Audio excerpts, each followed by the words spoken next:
যারা যারা চাকরি রিলেটেড গুরুত্বপূর্ণ আপডেট ভিডিওটি দেখার জন্য ক্লিক করেছেন, ভিডিওটি দেখতে লাইক দিয়ে কন্টিনিউ করা অনুরোধ জানাচ্ছি। আসসালামু আলাইকুম বন্ধুরা, বরাবর মতো আবারও দুর্দান্ত একটি আপডেট নিউজ নিয়ে আপনাদের মাঝে হাজির হয়েছি। বন্ধুরা, অবশেষে স্কুল কলেজ প্রধানদের জরুরি নির্দেশনা দিল শিক্ষা মন্ত্রণালয়। কি জরুরি নির্দেশনা দিল শিক্ষা মন্ত্রণালয় আজকের এই ভিডিওটির মাধ্যমে দেখে নেওয়ার চেষ্টা করবো। তাহলে চলুন মূল ভিডিওটি শুরু করা যাক। প্রিয় বন্ধুরা, মূল ভিডিওটি শুরু করার আগে বরাবর মতো ছোট্ট একটি রিকোয়েস্ট থাকবে, আপনি যদি আমাদের এই পরিবারে নতুন দর্শক হয়ে থাকেন, এরকম নতুন নতুন চাকরি related update, exam related update এবং সার্কুলার রিলেটেড ভিডিও সবার আগে পেতে আমাদের এই চ্যানেলটি সাবস্ক্রাইব করে পাশে থাকা বেল আইকনটি অন করে রাখুন পরবর্তী ভিডিও নোটিফিকেশন পেতে।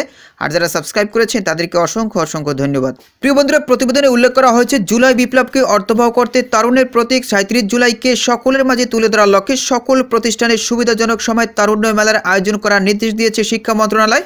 মঙ্গলবার মন্ত্রণালয় মাধ্যমিক ও উচ্চ শিক্ষা বিভাগের সিনিয়র সহকারী সচিব দীপায়ন দাস শুভ স্বাক্ষরিত বিজ্ঞপ্তিতে এই নির্দেশনা দেওয়া হয়। এতে বলা হয়, মাননীয় প্রধান উপদেষ্টার উদ্দীপক ঘোষণা এসো দেশ বদলায় পৃথিবী বদলায় তা বাস্তবায়নে বাংলাদেশ প্রিমিয়ার লিগ ২০২৫ বিপিএল এর সাথে সমন্বয় করে মাসব্যাপী ইয়ুথ ফেস্টিভ্যাল বাস্তবায়নের নিমিত্ত মাধ্যমিক ও উচ্চ শিক্ষা বিভাগের আওতাধীন শিক্ষা প্রতিষ্ঠান সমূহে নিম্নোক্ত কর্মসূচি বাস্তবায়নের সিদ্ধান্ত গৃহীত হয়েছে। এখানে দেখতে পাচ্ছেন, আওতাধীন সকল শিক্ষা প্রতিষ্ঠানের শিক্ষার্থীদের মাধ্যমে প্রতিদিন শ্রেণী কার্যক্রম চলাকালীন একটি নির্দিষ্ট সময় শ্রেণী কক্ষসহ নিজস্ব প্রতিষ্ঠানের প্রাঙ্গণে পরিষ্কার পরিচ্ছন্নতা কার্যক্রম পরিচালনা করতে হবে।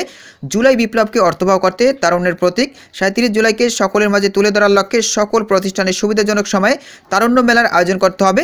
মেলায় জুলাই বিপ্লবের প্রেক্ষাপট ও ফেসিবাদী কার্যক্রমের তথ্যচিত্র প্রদর্শনের মাধ্যমে তুলে ধরতে হবে এবং ফেসিবাদ বিরোধী ব্যক্তিদের নিয়ে আলোচনা অনুষ্ঠানের ব্যবস্থা করতে হবে।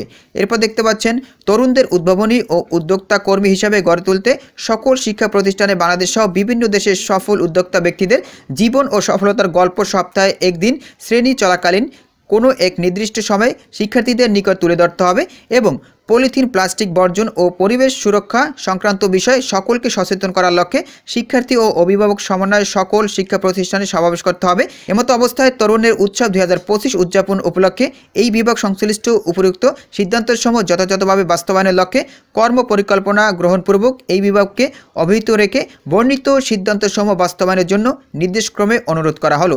তো প্রিয় বন্ধুরা, নিচের দিকে দেখতে পাচ্ছেন নোটিশটি দেওয়া রয়েছে। এখানে দেখতেই পাচ্ছেন অফিসিয়াল ওয়েবসাইটের লিঙ্ক রয়েছে, বাংলাদেশ সচিবালয় ঢাকা শিক্ষা মন্ত্রণালয়। এই দেখতে পাচ্ছেন এই যে নোটিশটি প্রকাশ করা হয়েছে ৩ ডিসেম্বর ২০২৪ তারিখ। তো প্রিয় বন্ধুরা, এই ছিল মূলত আজকের আপডেট নিউজ। এই বিষয়ে যদি আপনাদের কোনো ব্যক্তিগত মতামত থেকে থাকে তাহলে অবশ্যই কমেন্ট করে জানাবেন। পরবর্তীতে নতুন কোনো আপডেট নিউজ নিয়ে আপনাদের মাঝে হাজির হব। সবাই ভালো থাকবেন, সুস্থ থাকবেন। আল্লাহ হাফেজ।